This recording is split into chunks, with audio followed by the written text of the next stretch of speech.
Hello my dear student, welcome to the Shahu screening of maths class. And students, आज आपण start करतोय exponents. ठीक आहे. सो प्रिव्हियस क्लासपर्यंत आपण सर्व काही सर्डचे ज्या टाईपचे एक्झाम्पल्स विचारले गेलेले आहेत काही मागच्या वर्षामध्ये, त्या टाईपचे एक्झाम्पल्स आपण सर्डचे जे काही आहेत ते आपण डिस्कस केलेले आहेत. आज आपण एक्सपोनंट बद्दल क्वेश्चन पाहणार आहोत. तर एक्सपोनंट वरती क्वेश्चन तर जस्ट सहसा विचारला जात नाही, कारण खूपच सिंपल क्वेश्चन येतात. हे लॉज जे आहेत ते तुम्ही 8th क्लासपासून स्टडी केलेले आहात. जनरली आयडेंटिटीज वरती क्वेश्चन येतात किंवा सर्ड वरती क्वेश्चन येतात. सर्ड म्हणजे नंबर सिस्टम मध्ये सुद्धा जो पार्ट आहे, आणि एक्सपोनेंट अँड पॉवर्स मध्ये पण हा पॉईंट येतो. म्हणून मी तेवढा मोठा मागचा क्लास मी तुमच्यासोबत डिस्कस केलेला आहे 1 आवरचा. त्या टाईपचे क्वेश्चन येऊ शकतात. बट याच्यावरती खूपच सिंपल क्वेश्चन बनतात. ठीक आहे. जनरली खूपच जास्त सिंपल बनतात, मुलं लगेच सॉल्व्ह करतील अशा टाईपचे इझी क्वेश्चन्स बनतात. कारण की हा 8th 9th 10th तुम्ही 2 ते 3 वर्ष याला स्टडी केलेली आहे. त्यामुळं भरपूर असे कॉन्सेप्ट माहिती झालेले असतात. त्यामुळे इथं भरपूर इझी क्वेश्चन तयार होतात. म्हणून जनरली याच्यावरती क्वेश्चन विचारला जात नाही. बट त्या जरी विचारला तर त्याच्यासाठी एवढे 8 लॉज आहेत एक्सपोनंटचे. या लॉजचा स्टडी करून तुम्ही आन्सर देऊ शकता. तर हे लॉज तुम्ही यूज करून आन्सर फाइंड आउट करू शकता. तर काय काय लॉज, तर पहा, या पूर्ण 8 लॉज मध्ये ए आणि बी जे आहेत ते नॉन झिरो रिअल नंबर आहेत. ठीक आहे. ए आणि बी दोन्ही नॉन झिरो असणार आणि रिअल नंबर आहेत. आणि यम आणि एन जो पॉवर मध्ये आहेत, जे एक्सपोनंट मध्ये आहेत यम आणि एन, ते कुठलेही रॅशनल नंबर असू शकतात. म्हणजेच पॉवर मध्ये असणारे नंबर फ्रॅक्शन मध्ये पण असू शकतात, पॉझिटिव्ह निगेटिव्ह काही असू शकतात. ठीक आहे. तर पॉवर मधले नंबर हे कुठलेही रॅशनल नंबर असतील. तर फर्स्ट लॉ तुम्हाला लक्षात ठेवायचे काय, सगळ्यात इम्पॉर्टंट थिंग की तुम्हाला लक्षात हे ठेवायचे की मुलं जनरली या वेनी लॉ लक्षात ठेवतात, a to the power m into A to the power N.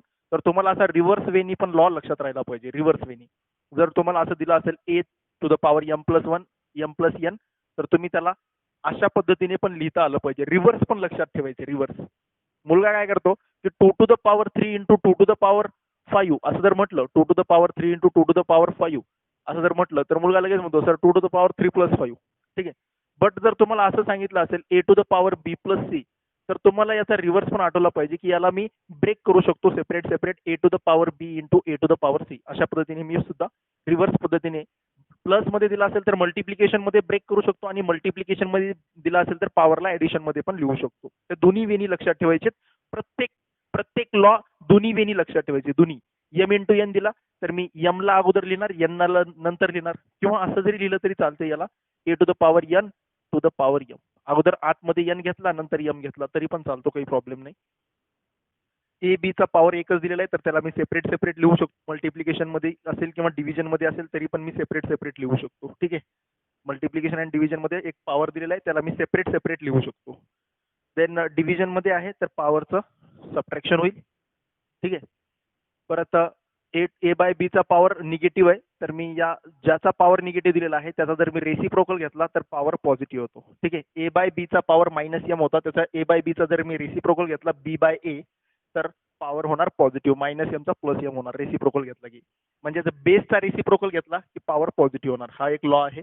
Same हाच लॉ इथं a to the power minus n, तर ए बेस मध्ये फक्त ए आहे. ए चा रेसिप्रोकल घेतलाय काय तयार होतो, 1 बाय ए चा पॉवर एन, 1 बाय ए चा पॉवर एन. तर 1 चा पॉवर किती घ्या, एन होतो, म्हणून ए चा पॉवर एन घेतलेला आहे. ठीक आहे. तर न्यूमरेटर मध्ये पॉवर मायनस आहे, डिनॉमिनेटर मध्ये किती गेला की प्लस होतो, किंवा न्यूमरेटर मध्ये प्लस आहे, डिनॉमिनेटर गेला की अपोजिट, दॅट इज मायनस मध्ये पॉवर जातो. ठीक आहे. फक्त पॉवरचे जे काही साईन आहेत, ठीक आहे, तर निगेटिव्ह असेल तर डिनॉमिनेटर मध्ये गेला की पॉझिटिव्ह होतो, आणि जर न्यूमरेटर मध्ये पॉझिटिव्ह आहे तर डिनॉमिनेटर मध्ये गेला की निगेटिव्ह होतो. साईन फक्त अपोजिट होतात. तर हे 8 लॉज आहेत, याचा यूज करून आपल्याला क्वेश्चन सॉल्व्ह करायचे. ठीक आहे. तर हे लॉज तुम्हाला 7th 8th क्लास पासून तुम्हाला झालेले आहेत. सो त्यामुळे प्रॅक्टिस भरपूर झालेली आहे या लॉजची. तर आता याचा यूज करून आपण एक्झाम्पल सॉल्व्ह करणार आहोत. ठीक आहे. चला जाऊयात मग एक्झाम्पल्स कडे.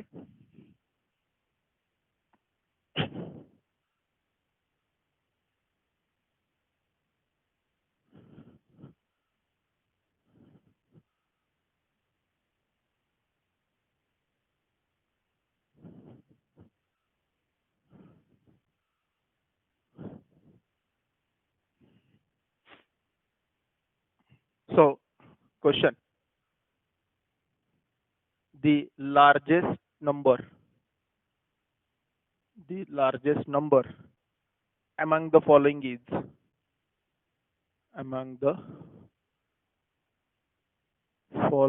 is option A 3 to the power 2 to the power 2 to the power 2, option B 3 to the power 2 power परत 2 आणि परत पॉवर असा 2. Option C 3 to the power 2 into 3 to the power 2 into 3 to the power 2. Option D 3,222. ठीक आहे 3,222. बघूयात काय question. बघा एकदम बेसिक कॉन्सेप्ट विचारलेला या क्वेश्चन मध्ये. एकदम बेसिक क्वेश्चन पासून मी स्टार्ट करतोय. तर म्हटलं या 4 नंबर्स पैकी सर्वात ग्रेटेस्ट नंबर कोणता आहे, लार्जेस्ट नंबर कोणता आहे तो विचारलेला आहे. ठीक आहे. सो काढून बघूयात. मग फर्स्ट आहे बघा 3 to the power 2 त्याचा पॉवर 2 त्याचा पॉवर 2. इथं कुठेही ब्रॅकेट नाहीये. या फर्स्ट ऑप्शन जो काही दिलेला आहे या फर्स्ट ऑप्शन मध्ये पॉवर मध्ये कुठंच ब्रॅकेट दिलेलं नाहीये. जर ब्रॅकेट असेल तर लॉ यूज करता येतो. जर ब्रॅकेट असेल तर आपण लॉ यूज करतो. कोणता a to the power m to the power n असेल तर a to the power m into n करतो आपण. राईट. जर ब्रॅकेट असेल तर लक्षात असू द्या. बट या ठिकाणी काय होतं बघा, या ठिकाणी इथं कुठंच ब्रॅकेट दिलेलं नाहीये. तर हा 2 चा स्क्वेअर 4 असतो आणि 2 चा स्क्वेअर करावा लागतो. इथं मल्टिप्लाय नाही करायचं. स्क्वेअर 2 चा स्क्वेअर 4 असं नाही करता येत या ठिकाणी. म्हणजे मला हे सांगायचं की पॉवर ब्रॅकेट असेल तर पॉवरच्या पॉवरचं मल्टिप्लिकेशन होतं. बट या ठिकाणी मल्टिप्लिकेशन नाही करायचं कारण की इथं कुठंच ब्रॅकेट नाहीये. So that's why 2 into 2 into 2 असं करायचं नाही कारण की इथं ब्रॅकेट नाहीये. नाहीतर इथं जर 8 लिहिलात तर आन्सर रॉंग होऊन जाईल. 3 to the power 8 लिहिलात तर रॉंग होऊन जाईल. 3 to the power 8 इथे येणार आहे बेटा. बघा 3 to the power 8 कुठे येणार आहे, या ठिकाणी येणार आहे. या ठिकाणी बघा 2 to the 4 परत ब्रॅकेट आला. या दोघांचं ब्रॅकेट या ठिकाणी ब्रॅकेट होता. ठीक आहे. या ठिकाणी ब्रॅकेट आहे 2 म्हणून मल्टिप्लाय केलं 2 to the 4 परत ब्रॅकेट आहे 4 to the 8. सो या ठिकाणी येतो 3 to the power 8. या ठिकाणी येतो 3 to the power 8. बट इथं कुठंच ब्रॅकेट नाही म्हणून याचा मिनिंग काय असतो 3 to the power 2 त्याचा पॉवर 4. लक्षात येते या दोघांना 2 चा स्क्वेअर 4 आणि डिनॉमिनेटर या ठिकाणी बेसचा 2 ॲज इट इज. सो 2 चा पॉवर आता 2 आणि 4 चं मल्टिप्लिकेशन नाही होणार. आता 2 चा पॉवर 4 घ्यायचा that is 3 to the power 16. 3 to the power 16. पहा ब्रॅकेट नसेल तर हा डिफरन्स असतो. जर ब्रॅकेट असेल तर लॉ वापरणार, ब्रॅकेट नसेल तर अशा पद्धतीने सॉल्व्ह करणार. ठीक आहे. सो ही फर्स्ट म्हणजे 3 to the power 16 आहे, ही 3 to the power 8 आहे. या ठिकाणी सी म्हणजेच किती आहे 3 to the power 2 into 3 to the power 2 into 3 to the power 2. तर मल्टिप्लिकेशन आहे, डिनॉमिनेटर सेम आहे, पॉवरची addition 2 plus 2 plus 2 that is 3 to the power 6. आणि लास्टला तर सिम्पल नंबरच आहे 3,222. तर बघा 3 to the power 16 हा सर्वात ग्रेटेस्ट येणार आहे ऑटोमॅटिकली. का बरं, कारण की 3 to the power 16 हा 3 to the power 8 पेक्षा पण ग्रेटर आहे आणि 3 to the power 6 पेक्षा पण ग्रेटर आहे. क्लिअर आहे. 3 to the power 16 हा खूप मोठा नंबर येणार आहे. या 3,222 पेक्षा पण हा नंबर मोठा येणार आहे कारण की याचा पॉवर बघा किती मोठा तयार झाला आहे 3 to the power 16. सो सर्वात ग्रेटेस्ट असेल 3 to the power 16 आणि 3 to the power 16 म्हणजेच ऑप्शन इज सर्वात greater. 3 to the power 2 to the power 2 to the power 2 हा सर्वात ग्रेटेस्ट पॉवर येणार आहे. ठीक आहे. So option is correct one. तर मला हे सांगायचं होतं या क्वेश्चन मधून की तुम्हाला या दोन्ही मधला फरक कळाला पाहिजे. ब्रॅकेट असेल एक्सपोनंट मध्ये तर लॉ वापरतो, ब्रॅकेट नसेल तर लॉ वापरायची गरज नाहीये. ठीक आहे. डायरेक्ट सॉल्व्ह करायचं. चला नेक्स्ट क्वेश्चन कडे जाऊयात फटाफट.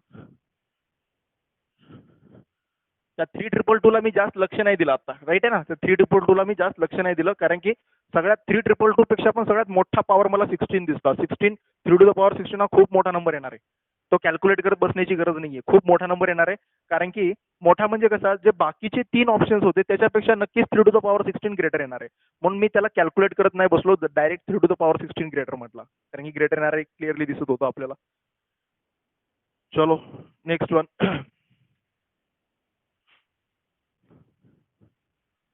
Question x to the power a upon x to the power b bracket मध्ये a square plus A B plus B square into second bracket x to the power b upon x to the power c to the power मध्ये b square plus B C plus C square into x to the power c upon x to the power a bracket मध्ये power मध्ये C square plus C A plus A square. याच्या equal मध्ये काय येतं answer ते सांगायचे. Equals to what. So option A cube plus B cube plus C cube. Option B 1, option C 0, option D A plus B plus C bracket cube. तर हे एक्सपोनंटचा question आहे but याच्यामध्ये थोडासा टच दिलेला आहे आयडेंटिटीचा. कारण की या ठिकाणी आयडेंटिटी थोडीशी यूज होणार आहे. तर थोडंसं बघितलात ऑप्शन आणि क्वेश्चनला जर व्यवस्थित जर तुम्ही पाहिलात तर तुम्हाला दिसून येईल की या ठिकाणी कोणती आयडेंटिटी येणार आहे. या ठिकाणी कोणती आयडेंटिटी येणार आहे पहा बरं थोडंसं. X to the power a upon x to the power b. तर या ठिकाणी आणि बाहेर काय a square plus A B plus B square. तर हे पाहिल्यानंतर तुम्हाला आठवलं पाहिजे a square plus A B plus B square हा एका ब्रॅकेटमध्ये आणि या ब्रॅकेटला जर ए मायनस बी ने जर मल्टिप्लाय केलं तर या ब्रॅकेटला ए मायनस बी ने जर मल्टिप्लाय केलं इक्वल टू काय येतो A cube minus B cube. Equal to काय येतो A cube minus B cube. हा तर फॅक्टरायझेशनचा फॉर्म्युला आयडेंटिटी भेटली आपल्याला. या ठिकाणी आपल्याला ब्रॅकेट पॉवर मध्ये already A square plus A B plus B square दिलाय. जर याच्या मल्टिप्लिकेशन मध्ये जर ए मायनस बी आला तर आपल्याला आयडेंटिटी भेटते ए क्यूब मायनस बी क्यूबची.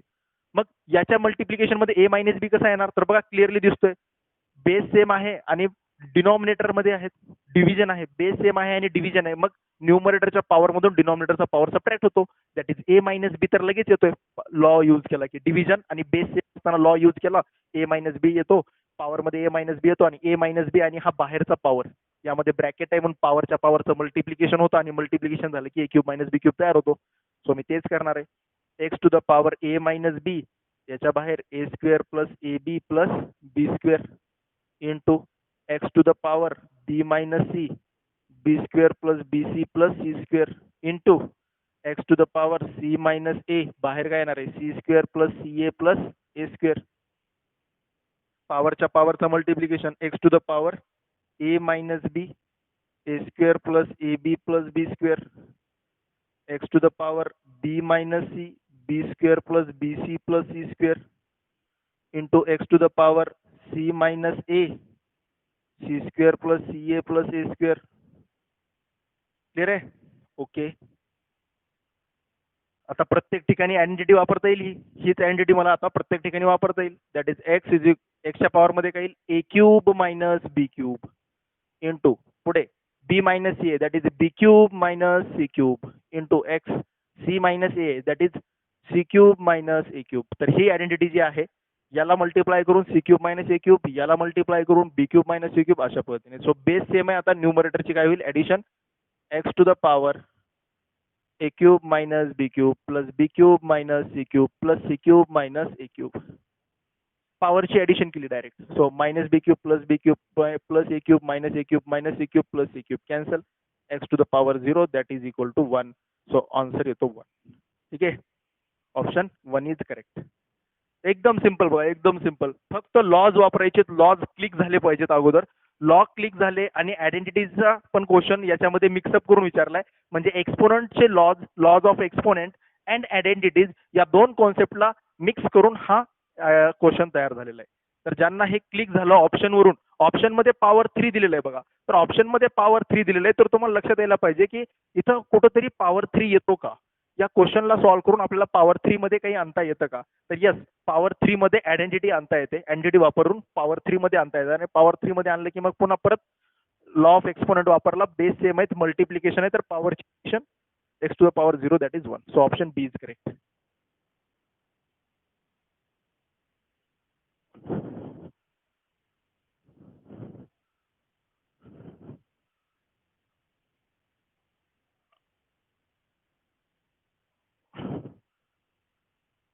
ओके चला नेक्स्ट वन.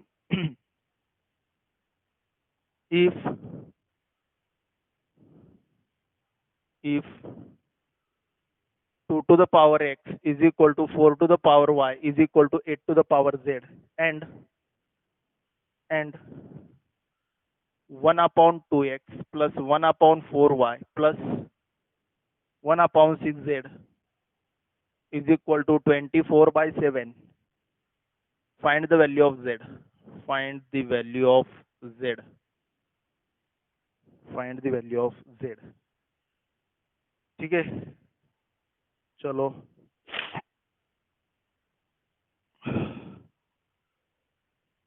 चला थोडंसं सॉल्व करून बघूयात मग याला.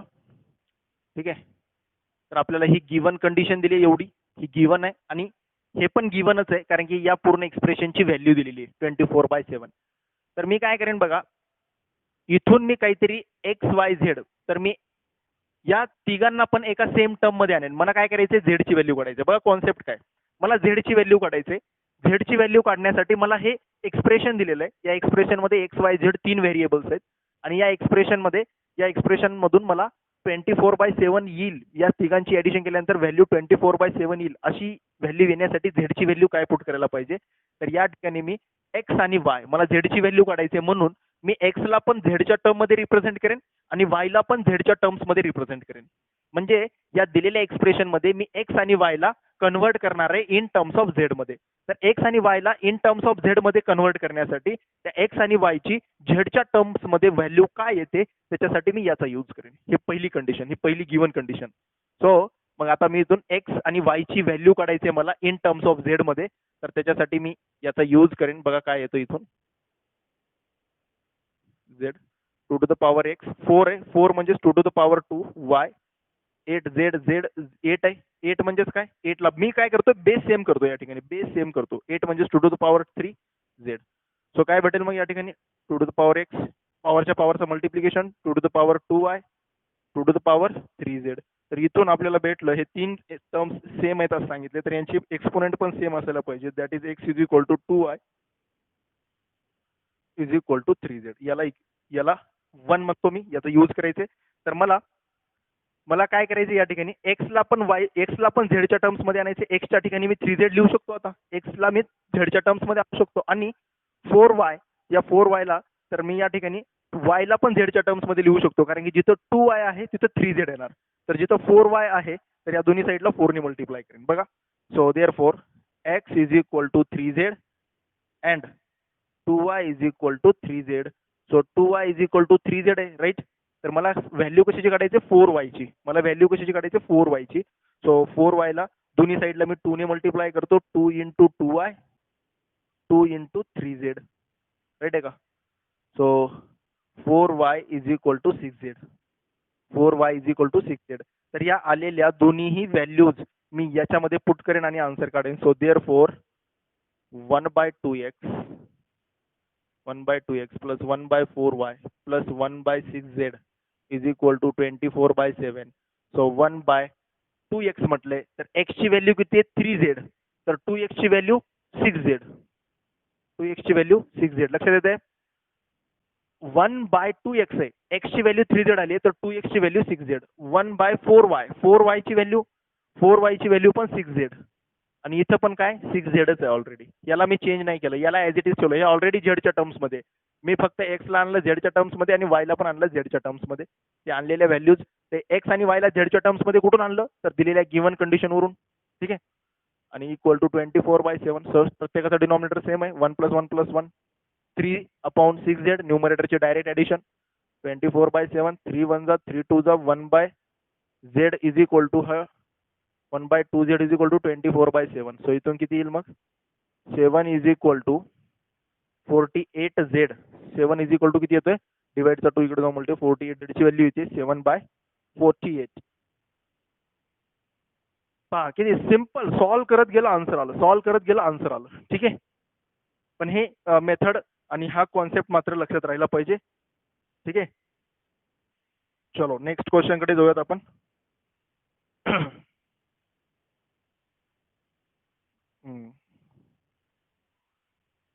ओके.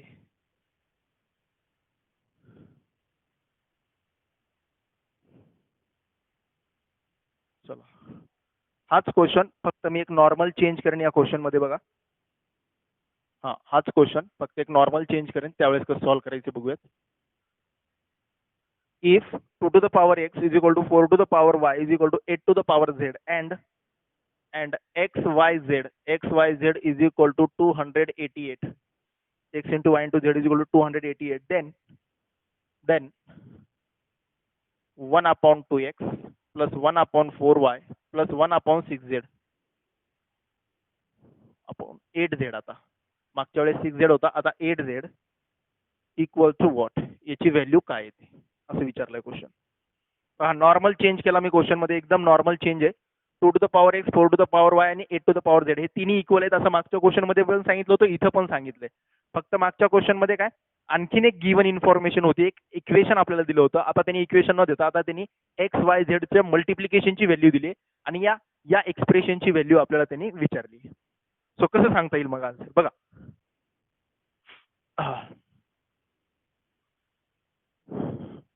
आन्सर कसं सांगता येईल पहा. सेम टू सेम नाव गिवन, सेम मागच्यासारखं सॉल्व. ही जी पहिली कंडिशन दिली आहे ना, या कंडिशन वरून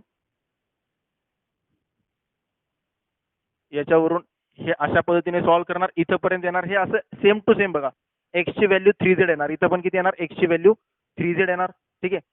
वाय ची व्हॅल्यू किती येणार, वाय 2y ची व्हॅल्यू येणार 3z. सॉरी इथं एक चेंज होणार ना, सॉरी एक हेच येणार, हा हेच येणार. एक्स इज इक्वल टू हे 4y is equal to 6z, हे ऍज इट इज राहील. 4y ची व्हॅल्यू 6z येणार, एक्स ची व्हॅल्यू 3z येणार. ठीक आहे. 2x ची व्हॅल्यू 6z येणार, हे ऍज इट इज राहणार. आता फक्त आपल्याला हे दिलेलं आहे पुढे X Y Z is equal to 288. तर आपल्याला या एक्सप्रेशनची व्हॅल्यू सांगायची. सो कशा पद्धतीने सांगता येईल बघा आता. सो सो हे इथपर्यंत सेम आलं आपलं. ऑल्सो गिवन दॅट आणखीन काय दिले, हे पहिली गोष्ट गिवन दिली, त्याच्यावरून हे मी रिझल्ट काढले. एक्स आणि वाय ची इन टर्म्स ऑफ झेड मध्ये व्हॅल्यू काढली. बट आता आपल्याला झेड मध्ये वगैरे व्हॅल्यू काढण्याची सेम एकाच व्हेरिएबल मध्ये व्हॅल्यू काढल्या, हे इम्पॉर्टंट आहे. कारण की बघा कुठलंही इक्वेशन सॉल्व्ह करण्यासाठी जर त्या इक्वेशन मध्ये आता याच्यामध्ये मला व्हॅल्यू काढायचे, जर त्या इक्वेशन मध्ये 3 व्हेरिएबल्स असतील तर 3 व्हेरिएबल्सचं इक्वेशन सॉल्व्ह करता येत नाही. त्यामध्ये काय करावं लागतं की एका त्या सर्व डिफरंट व्हेरिएबल्सला एका सेम व्हेरिएबल मध्ये आणता आलं पाहिजे. एक्स वाय झेड, या एक्स वाय झेड या 3 डिफरंट व्हेरिएबल्सला तुम्ही एकतर एक्स मध्ये घेऊन या, किंवा एकतर वाय मध्ये घेऊन या, किंवा एकतर झेड मध्ये घेऊन या. या तिन्ही ठिकाणी जर सेम व्हेरिएबल आला तर तुम्हाला तिथं नक्कीच एक रिझल्ट भेटणार आहे, तिथं एक आन्सर भेटणार आहे. म्हणून मी इथं x Y Z different variable आहेत, तर मी एक्सला पण झेडच्या टर्म्स मध्ये आणू शकतो, किंवा झेडला एक्सच्या टर्म मध्ये आणू शकतो, वायला झेडच्या टर्म्स मध्ये आणू शकतो, किंवा झेडला वायच्या टर्म्स मध्ये आणू शकतो. तो सेम व्हेरिएबल मध्ये आणण्यासाठी हे केलं. हे पहिल्या गोष्टीचं. आता हे गिवन दिलेलं आहे. आणखीन काय दिलेलं आहे आपल्याला गिवन, 288 एक्स वाय झेडची व्हॅल्यू दिली. तर मी या ठिकाणी एक्सला एक्स ऍज इट इज ठेवतो. ठीक आहे. वायच्या ठिकाणी काय पुट करता येईल, वायच्या ठिकाणी काय पुट करता येईल बघा बरं जरा. वायच्या ठिकाणी काय पुट करता येईल आपल्याला, वाय बरोबर X is equal to 2y, X is equal to 2y आहे. ठीक आहे. X is equal to 2y. आता बघा मी काय करेन, ही जी गिवन दिलेली गोष्ट आहे यामध्ये 3 डिफरंट व्हेरिएबलचा प्रोडक्ट 288 दिलाय. जर या ठिकाणी तिन्ही व्हेरिएबलला जर एकाच व्हेरिएबल मध्ये आणता आलं ना, काम खूप सोपं होणार आहे. सो मी या तिघांनाही, या एक्स वाय झेड या तिघांनाही मी एक्सच्या टर्म्स मध्ये आणेन. सो एक्सला एक्स ऍज इट इज ठेवला. वायच्या ठिकाणी काय लिहिता येईल, वायच्या ठिकाणी मला काय लिहिता येईल, वायच्या ठिकाणी एक्स बाय 2 लिहिता येईल. ठीक आहे. वायच्या ठिकाणी मला काय लिहिता येईल, X by 2. Y is equal to X by 2, कारण की मी एक्सच्या टर्म मध्ये आणतोय. एक्स इज इक्वल टू 2 आहे, तर Y is equal to X by 2. तर इथे मी लिहिला एक्स बाय 2. झेडच्या ठिकाणी पण मी एक्स मधली व्हॅल्यू आणेन. तर x is equal to 3z आहे. एक्स इज इक्वल टू किती आहे बघा, इथूनच काढतोय मी. X is equal to 3z आहे. So X is equal to जर 3z आहे, तर Z is equal to X by 3. Z is equal to X by 3. Z is equal to X by 3. बघा या हे जी गिवन कंडिशन दिली, same to same मागच्या क्वेश्चन सारखं सॉल्व्ह केलं. फक्त आता मी व्हॅल्यूज वेगळ्या काढल्या. मी आता या दिलेल्या एक्सप्रेशनला सगळ्यांना एक्स मध्ये आणतोय. मागच्या वेळेस मी झेड मध्ये आणलं होतं, कारण की मला झेडची व्हॅल्यू काढायची होती. इथं मी एक्स, इथं या तिन्ही टर्म्सला वाय मध्ये आणा, झेड मध्ये आणा, किंवा एक्स मध्ये आणा, काही फरक पडणार नाही. मी एक्स मध्ये आणतोय. ठीक आहे. तर झेडच्या ठिकाणी येतो X by 3 is equal to 288. आता इथून मला एक्सची व्हॅल्यू भेटेल. एक्सची व्हॅल्यू भेटली की वाय आणि झेडची पण व्हॅल्यू भेटेल. एक्स वाय झेडची व्हॅल्यू मी इथं पुट करणार आणि आन्सर काढून घेणार. So x into x into x, x cube upon 6 is equal to 288. Divide the 6 इकडे जाऊन multiply. 6 into 288. ठीक आहे. सो प्राइम फॅक्टरायझेशन करा या ठिकाणी. क्यूब रूट ऑफ 6 इंटू 288 ला 6 ने डिवाइड जातो का बघा बरं. 6 इंटू काय येतो, 24 48 येतोय. x is equal to cube root of 6 into 6 into 6 into 8. ठीक आहे. 6 इंटू 8, 24 4 48. ओके. 6 इंटू 8 लिहिला मी, 48. ओके. 8 ला 8, हा झालं, संपलं बघा. 3 टाइम्स 6 आलाय, तर क्यूब रूट केल्यानंतर बाहेर किती येणार, 1 टाइम 6. आतमध्ये 8 आहे, 8 किती येतो 2. एक्स इज इक्वल टू आला 12. ठीक आहे. इथं मला एक्स क्यूब ची व्हॅल्यू भेटली होती. एक्स क्यूब वरून एक्स ची व्हॅल्यू काढण्यासाठी जी पण एक्स क्यूब ची व्हॅल्यू त्याची मी प्राइम फॅक्टरायझेशन केलं आणि एक्स ची व्हॅल्यू 12 भेटली. एक्स ची व्हॅल्यू जशी भेटली की तिथून मला लगेचच वाय आणि झेड ची व्हॅल्यू काढता येते. So therefore Y is equal to किती येणार, Y is equal to X by 2 होता, म्हणजे 12 by 2. y is equal to X by two 12/2 that is equal to 6 y ची व्हॅल्यू भेटली. z इज इक्वल टू काय होता, z is equal to x/3 होता 12/3 so z is equal to 4. z ची value भेटली, y ची value भेटली, x ची व्हॅल्यू भेटली. सो देअरफॉर मग आता जी पाहिजे ती व्हॅल्यू काढू शकतो आपण 1/2x plus 1/4y plus 1/8z आहे 8z is equal to 1/2x 2x x ची व्हॅल्यू 12 आहे 24 प्लस 1/4y 4y ची व्हॅल्यू y ची व्हॅल्यू 6 आहे 4y ची 6 4 ला 24 आणि z ची व्हॅल्यू किती आहे 4 आहे 32 that is equal to 1/, so या ठिकाणी किती येणार 24 आणि 32 चा आता एलसीएम काढावं लागेल. परत आता थोडंसं लेंदी झालं, काढून घेऊयात काय त्याला आता काय करणार. सो या दोघांना अगोदर सॉल्व्ह करून घेऊयात आपण. 24 2/24 प्लस 1/32 ठीक आहे. इथं जर कॅन्सल केला तर 1/12 येईल 1/12 प्लस 1/32 1/12 प्लस 1/32. आता 12 आणि 32 चा एलसीएम 12 आणि 32 चा एलसीएम काढावा लागेल. सो 2 ने दोघांनाही जातो 2 6 जा 4 ने जातो डायरेक्टली 4 ने टाकूयात आपण 4 3 जा 12 4 3 जा 12 4 8 जा ठीक आहे 8. सो संपलं. मग या दोघांचा हायेस्ट कॉमन फॅक्टर 1 येतो. सो 8 3 जा 24 24 4 जा 96 8 12 96 3. So 11/96 is our answer. This is our final answer. तर ही येते व्हॅल्यू 11/96. क्लिअर आहे. आन्सर व्हॅल्यू किती आली 11/96. ही कशाची व्हॅल्यू आली, याची व्हॅल्यू आली बघा, या एवढ्याची value 1/2x plus 1/4y plus 1/8z is equal to 11/96. पण सॉल्व्ह करण्याची मेथड काय होती, तर इथं होता बघा कॉन्सेप्ट की अगोदर एक्स वाय झेड या तिन्ही मध्ये इक्वल असताना तुम्ही एक्स ची value in terms of Y किंवा वाय ची in terms of Z, Y ची in terms of X, Y ची in terms of Z, Z ची इन टर्म्स ऑफ वाय किंवा झेड ची इन टर्म्स ऑफ एक्स, असं कोणत्याही व्हेरिएबलची व्हॅल्यू कशामध्येही तुम्हाला काढता आली पाहिजे. आणि जी पण व्हॅल्यू काढलेली आहे त्याला एका सेम व्हेरिएबल मध्ये जर आणलं तर इक्वेशन सोडवायला सोपं जातं. इथं 3 डिफरंट व्हेरिएबल्स आहेत आणि त्यांचा प्रोडक्ट 288 दिलेला आहे. 3 डिफरंट व्हेरिएबल्स असल्यामुळे सॉल्व्ह करता येत नाही. बट 3 सेम व्हेरिएबल जर या ठिकाणी आणता आले तुम्हाला तर तिथून तुम्हाला सॉल्व्ह करून एक्स ची व्हॅल्यू भेटली. जी पण इथं वाय वाय वाय आणला असतात, वायच्या टर्म्स मध्ये आणला असतात तर वाय ची व्हॅल्यू भेटली असती, तर झेडच्या टर्म्स मध्ये आणला असतात तर झेड ची व्हॅल्यू भेटली असती. सो कुठूनही काढू शकतात. ठीक आहे. एक्सच्या टर्म मध्ये आणावं असं काही गरजेचं नाही, तुम्ही वायच्या टर्म्स मध्ये आणू शकता. एक्सला वाय मध्ये आणा, वायला वाय ऍज इट इज ठेवा, झेडची value in terms of Y मधली कोणती येते बघा इथून, आणि ती व्हॅल्यू काढून बघा, तिथून पण आन्सर हेच येणार आहे. ठीक आहे. चलो हे पण झालं.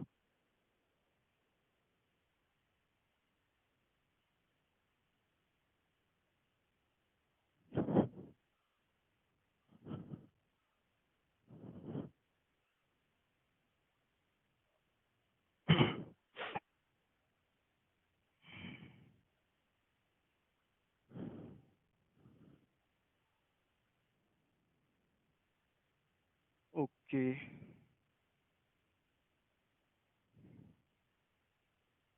Question: if a to the power x minus 1 is equal to bc, b to the power y minus 1 is equal to ac, c to the power z minus 1 is equal to ab, then find the value of xy plus yz plus xz minus xyz minus xyz. ठीक है.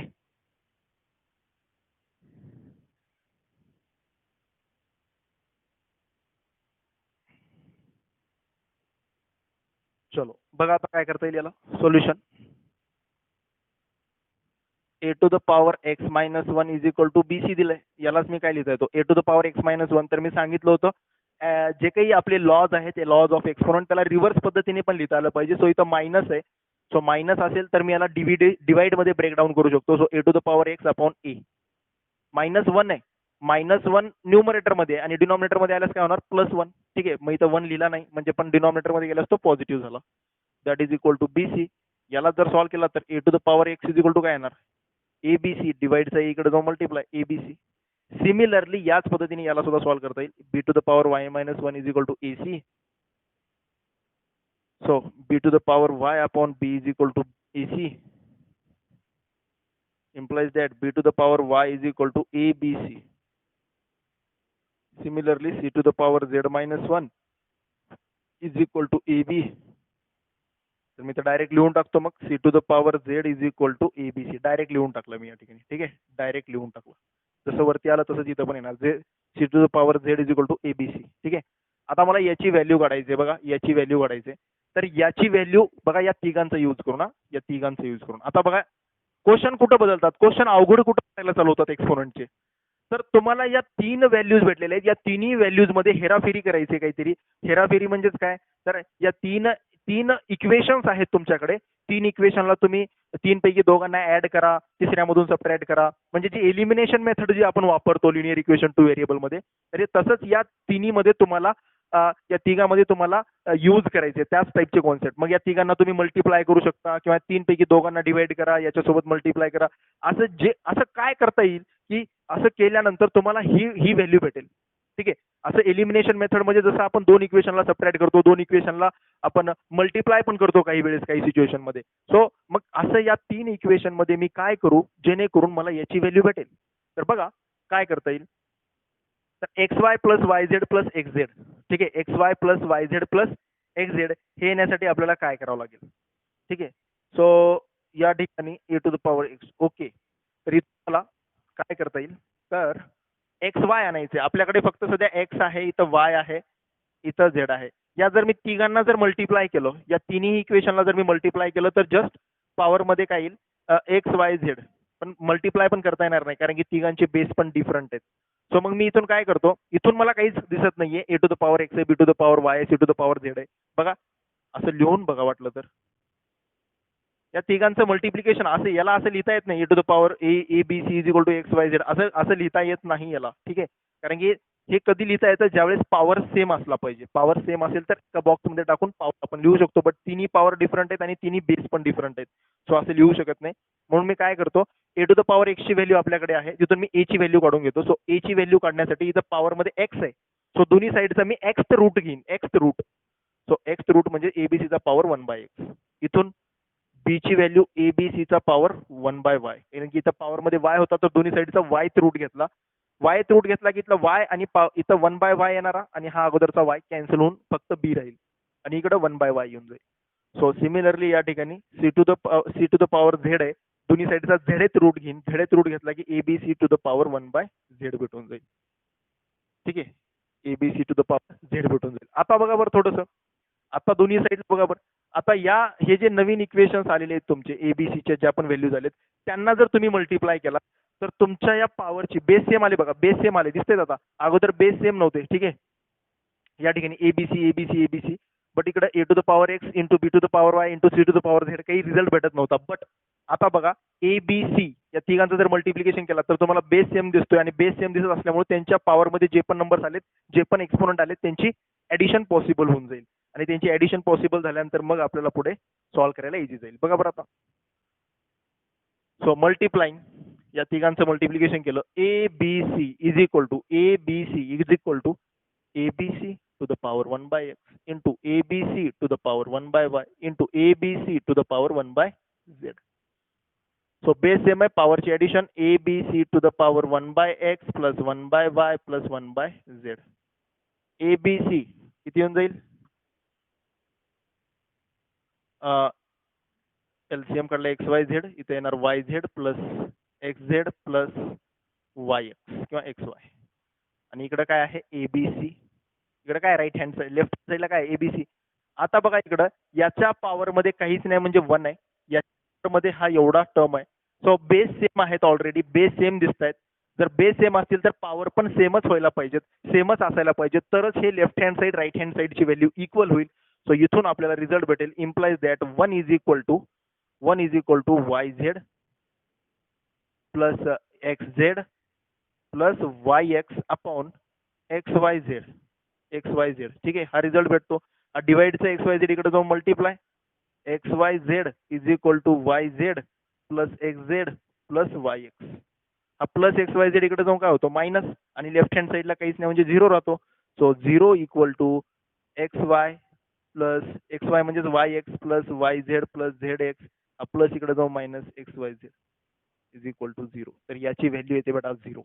याची value किती आली? Equals to 0 आली. कशी आली लक्षात बघा.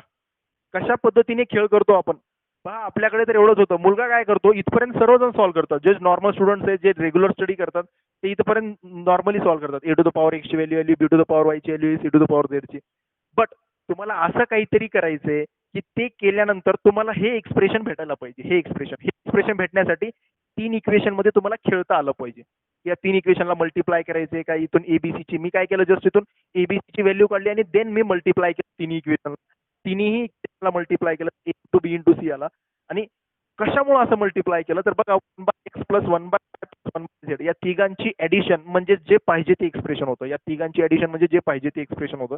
तिथून आपल्याला आन्सर भेटलं. ठीक आहे. चलो नेक्स्ट क्वेश्चन.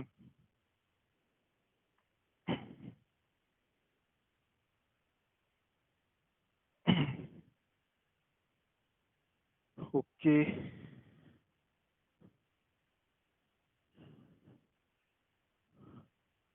आणि काही वेळेस तुम्हाला इथं अशी पण व्हॅल्यू विचारू शकतात की याची व्हॅल्यू किती आहे. तर याची व्हॅल्यू 1 आली. X Y x Z x Y plus Y Z plus X Z upon X Y Z याची व्हॅल्यू 1 आली. बट हा डिवाइडचा एक्स वाय झेड इकडे जाऊन मल्टिप्लाय आणि मल्टिप्लायचा इकडे मायनस झाला की त्याची व्हॅल्यू आली 0. हे लक्षात ठेवा. कशाची व्हॅल्यू विचारू शकतात ते.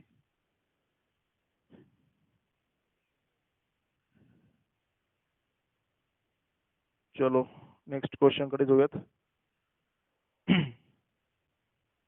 the value of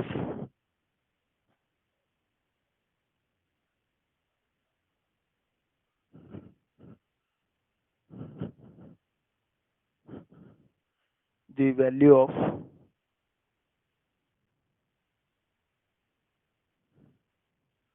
x to the power b plus c upon c minus a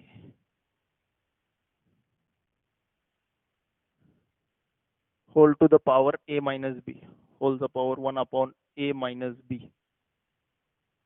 into c plus a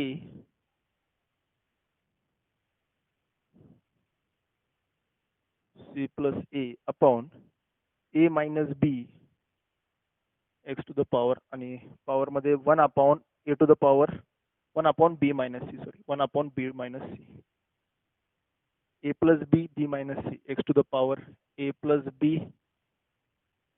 minus c 1 upon c minus a is option A 1 ABC, option A 1, option B A, option C B, option D C. ठीक आहे. चला बघूयात काय येतं value. Check करायचे फटाफट तुम्ही पण सॉल्व करून.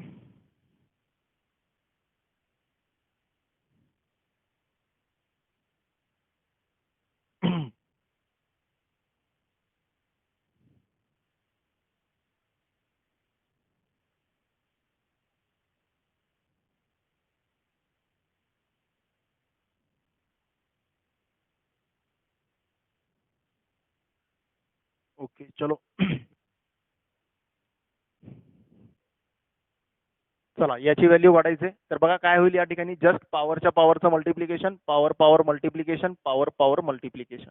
ओके. तर मी मल्टिप्लिकेशन मध्ये डायरेक्टली लिहून टाकतो X to the power B plus C upon C minus A into 1 upon A minus B into X to the power C plus A upon A minus B into 1 upon B minus C into X to the power A plus B upon B minus C 1 upon C minus A.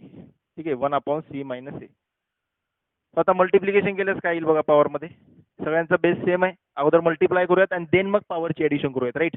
So अगोदर multiply करूयात. So इथं multiply केले असेल B plus A upon C minus A into A minus B into X to the power c plus a upon a minus b into b minus c into x to the power a plus b upon b minus c upon c minus a. ही झाली multiplication. Power मध्ये just multiplication केलं. आता base same आहे म्हणून पॉवरची addition. Base same आहे म्हणून पॉवरची ऍडिशन. सो आता पॉवरची ऍडिशन करताना, आता इथं मला पॉवरची ऍडिशन करायची, जो पॉवरची ऍडिशन करताना प्रत्येकाचा डिनॉमिनेटर डिफरंट आहे. ठीक आहे, वाटलं तर मी अगोदर ऍडिशन मध्येच लिहून टाकतो, मग पुन्हा मग एलसीएम वगैरे काढून ऍडिशन कशी करायची ते चेक करूयात आपण. C minus A minus B plus C plus A upon A minus B minus C plus A plus B upon B minus C into C minus ए.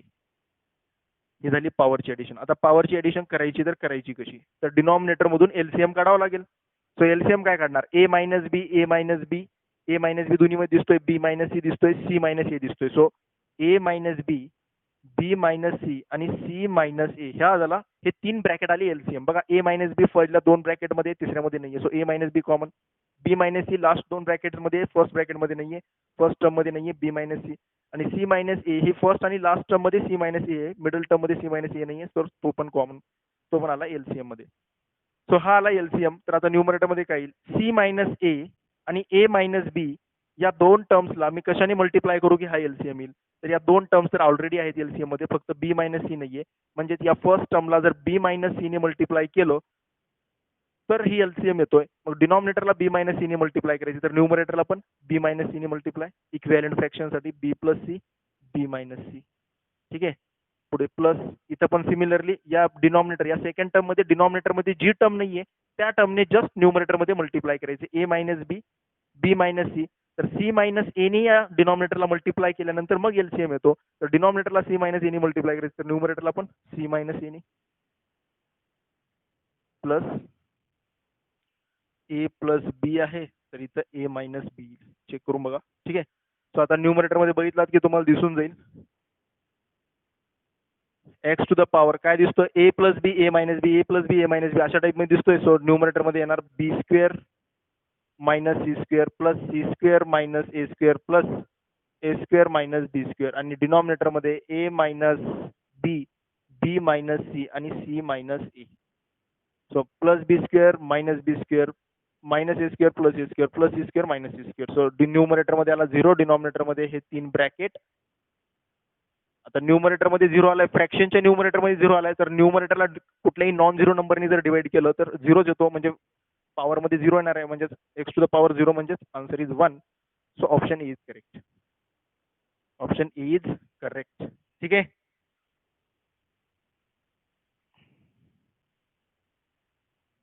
चलो आणखीन एक क्वेश्चन पाहूयात. खूपच सिंपल असे हे क्वेश्चन्स असतात, जास्त असं काही लेंदीनेस याच्यामध्ये नसते, बट सॉल्व करता आलं पाहिजे. ठीक आहे, फिरवता आलं पाहिजे क्वेश्चन्सला. Solution question, a to the power x is equal to b to the power y is equal to c to the power z, and abc is equal to 1 and abc is equal to 1, then find 1 by x plus 1 by y plus 1 by z. ठीक आहे, 1 by x plus 1 by y plus 1 by z ची value काढायची आपल्याला.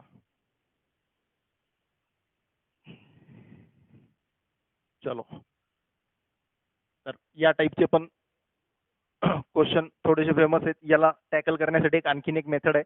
आता इथं मगाशी 2 4 8 दिले होते, म्हणजे बेस मध्ये 4 आणि 8 होता, आणि 4 आणि 8 ला 2 च्या पॉवर मध्ये आणता येत होतं, म्हणून सो ईपी इझी झालं. बट इथं आता कुठलाही कॉन्स्टंट नंबर नाही, इथं व्हेरिएबल दिलाय. तर याला काय करणार मी, याला सोडवण्याची मेथड बघा.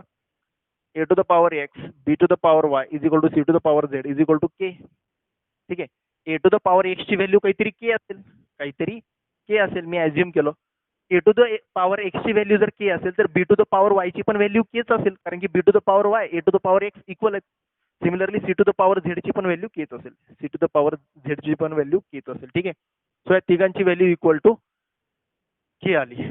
बर, पुढे काय करता येईल आता, तर आता इथून मला प्रत्येक ए बी सी ची इंडिव्हिज्युअल व्हॅल्यू काढता येईल. ए बी सी ची इंडिव्हिज्युअल व्हॅल्यू काढता येईल, आणि ए बी सी ची इंडिव्हिज्युअल व्हॅल्यू जी पण काढाल ते तुम्ही या सेकंड गिव्हन इन्फॉर्मेशन मध्ये पुट करणार. फर्स्ट इन्फॉर्मेशन वरून तुम्ही ऍझ्युम केलात, तिथून तुम्ही एबीसी ची व्हॅल्यूज काढणार. कशी काढणार बघा, implies that A to the power X is equal to K. So दोन्ही साईडचं मी एक्स रूट घेणार, कारण की मला ए ची व्हॅल्यू काढायची इथं पुट करण्यासाठी. सो ए ची व्हॅल्यू कशी भेटते, एक्स नको आहे, तर दोन्ही साईडचा एक्स रूट घेऊयात. So A is equal to K to the power 1 by X, X root घेतला. Similarly B to the power Y ची व्हॅल्यू पण के आहे. सो बी ची व्हॅल्यू काय येणार K to the power 1/y. C to the power Z ची value काय K आहे, म्हणजे सी ची व्हॅल्यू काय येणार K to the power 1/z. ठीक आहे. तर ए बी सी च्या ज्या काही व्हॅल्यूज भेटल्यात या व्हॅल्यूज उचलायच्या आणि या इक्वेशन मध्ये पुट करायच्या. सो नाव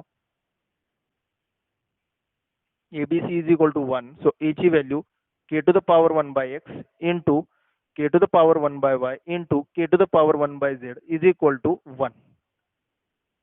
राईट आहे का? ABC च्या व्हॅल्यूज पुट केल्या आपण या फर्स्ट वरून काढल्या होत्या. पुट केल्यानंतर बेस सेम आहे बघा, बेस सेम आहे तिघांचा, पण पॉवरची काय होईल addition. k to the power 1/x plus 1/y plus 1/z is equal to 1. So मग इकडे काय असेल के टू द पॉवर 0 असेल, इकडे 1 नाही, इक्वल टू 1 आहे, म्हणजे याला मी बेस सेम करून लिहू शकतो ना, बेस सेम करून लिहू शकतो. So K to the power इथं मी 1/x plus 1/y plus 1/z is equal to K to the power 0 असं लिहू शकतो मी याला 1 ला. सो असं लिहिलं की बेस सेम होतात आणि पॉवरची काय होते इक्वेट होते, पॉवर इक्वेट होतात. So 1/x plus 1/y plus 1/z is equal to काय आली व्हॅल्यू 0 आली. याचीच तर व्हॅल्यू काढायची होती आपल्याला, याचीच तर व्हॅल्यू काढायची होती आणि ती व्हॅल्यू काय आली 0. ठीक आहे ना. चलो ओके, नेक्स्ट कॉन्सेप्ट कडे जाऊयात, नेक्स्ट क्वेश्चन कडे जाऊयात. ठीक आहे, एकदम सिंपल बघा. तर अशा पद्धतीने पण काही क्वेश्चन सॉल्व्ह करता येतात. जर तीन तीन टर्म्स जर इक्वल दिलेले असतील तर त्यांचा रूट वगैरे काढून. तर प्रॉपर कॉन्सेप्ट काय आहे की पहिली जे काही गिवन दिलेलं आहे त्याच्यावरून एकमेकांची व्हॅल्यू एकमेकांच्या टर्म्स मध्ये, ए ची value in terms of B, B ची value in terms of C असं काढता येते का बघायचे. जर ए ची value in terms of B किंवा बी ची value in terms of C काढता येत नसेल तर सेपरेट सेपरेट व्हॅल्यू काढल्या आणि इथं पुट केल्या, ए बी सी च्या व्हॅल्यूज काढल्या इथं पुट केल्या. डिनॉमिनेटर या ठिकाणी जे पण व्हॅल्यूज काढल्या त्यांचा बेस सेम होता, म्हणून बेस सेम असल्यामुळे प्रॉपर्टी वापरता आली आणि मग आन्सर भेटलं. ठीक आहे.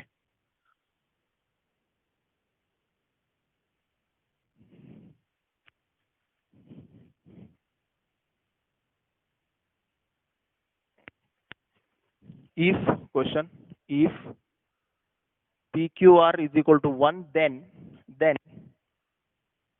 1 upon 1 plus P plus Q inverse plus 1 upon 1 plus Q plus R inverse plus 1 upon 1 plus R plus P inverse is equal to what? Option A 1, option B PQ, option C QR, option D 1/PQ. ठीक आहे, बघूयात काय आहे याची value. Okay student, चला पण last question आहे हा, व्यवस्थित याला ट्राय करायचे. तर पहा या ठिकाणी काय आहे कॉन्सेप्ट. तर सोल्युशन या ठिकाणी याला सॉल्व्ह करण्यासाठी जर आता तुम्ही काय कराल PQR, आता नीट समजून घ्यायचे की गिवन आपल्याला दिले PQR इज इक्वल टू 1. तर मुलं काय करतील, सर इथं Q इनवर्स दिलाय तर आम्ही Q इनवर्सची व्हॅल्यू काढू. तर PR is equal to 1/Q, मल्टिप्लायचा Q इकडे जाऊन डिवाइड मध्ये. तर PR is equal to Q inverse, PR is equal to Q inverse. तर तुम्ही म्हणाल सर आम्ही Q इनवर्सला PR असं लिहू शकतो, Q इनवर्सला PR असं लिहू शकतो. तर बघा प्लस Q इनवर्स. ठीक आहे, तर त्याच ठिकाणी तुम्ही Q इनवर्सच्या ठिकाणी PR ठेवलात, इथं P ठेवलात आणि इकडं 1 च्या ठिकाणी तुम्ही ठेवलात समजा PQR, 1 च्या ठिकाणी काय ठेवलात PQR. तिन्ही मधून P कॉमन येतो, तिन्ही मधून काय कॉमन येतो P कॉमन येतो आणि QR प्लस 1 प्लस R राहतो. ठीक आहे, इथं जी टर्म्स राहिली, इथं जी टर्म शिल्लक राहिली तीच टर्म पुढे शिल्लक राहत नाही, पुढे दुसरीच येते, म्हणजेच डिनॉमिनेटर सेम येत नाही. इन शॉर्ट मला हे सांगायचं. जर तुम्ही या पद्धतीने सॉल्व्ह केलं ठीक आहे, करेक्ट आहे, अप्रोच करेक्ट आहे तुमचा सॉल्व्ह करण्याचा, बट करेक्ट सॉल्व्ह करून सुद्धा या ठिकाणी त्या मेथडने आन्सर येत नाहीये. कारण की हीच मेथड जर तुम्ही या सेकंड टर्म साठी वापरली तर सेकंड टर्म मध्ये या ब्रॅकेट मध्ये येणारी जी टर्म्स आहेत त्या डिफरंट येतात. म्हणून डिफरंट आल्यामुळे काय प्रॉब्लेम होतो की त्यामुळे डिनॉमिनेटर सेम होत नाहीत आणि डिनॉमिनेटर जर सेम नाही झाले तर आपल्याला या तिघांची ऍडिशन करून व्हॅल्यू काढता येत नाही. या तिघांची ऍडिशन करून व्हॅल्यू काढण्यासाठी मी डिनॉमिनेटर सेम करता येतो का याचा प्रयत्न मी करतोय. ठीक आहे, तर मग डिनॉमिनेटर सेम होत नाही इथून, तर डिनॉमिनेटर सेम करण्यासाठी काय करावं लागेल बघा. डिनॉमिनेटर सेम करण्यासाठी पहा आता PQR इज इक्वल टू 1 आहे. ठीक आहे, PQR इज इक्वल टू 1 आहे. So P is equal to काय येतो 1/QR. आता दोन टर्म शिफ्ट केल्या, एक टर्म नाही, आता मी दोन टर्म शिफ्ट केल्या. सो म्हणजेच P is equal to QR inverse, P is equal to QR inverse. ठीक आहे, क्यू आर होल ब्रॅकेटचा इन्व्हर्स. आणि यालाच मला असं लिहिता येईल पुढे concept, Q inverse into R inverse is equal to P. Q inverse into R inverse is equal to P. ठीक आहे, आणि मग इथून मला लिहिता येतं आर इन्व्हर्स, यालाच मला लिहिता येईल Q inverse is equal to P upon R inverse. P upon R inverse म्हणजेच क्यू इन्व्हर्स बरोबर पी आर. क्यू इन्व्हर्स बरोबर पी आर असं लिहिता येईल मला. क्यू इन्व्हर्स बरोबर पी आर. तर मी एवढ्या व्हॅल्यूज काढून घेतल्या. ठीक आहे, ऍक्च्युली एक जरी व्हॅल्यू काढलं तर लक्षात येऊन जातं, पुढच्या व्हॅल्यूज नंतर पण काढू शकता, बट मी अगोदरच या सगळ्या व्हॅल्यूज काढून घेतल्या. आता इथं मी कसं पुट करणार आहे बघा. तर मी फर्स्ट टर्मला नो चेंज करेन. फर्स्ट टर्म मध्ये नो चेंज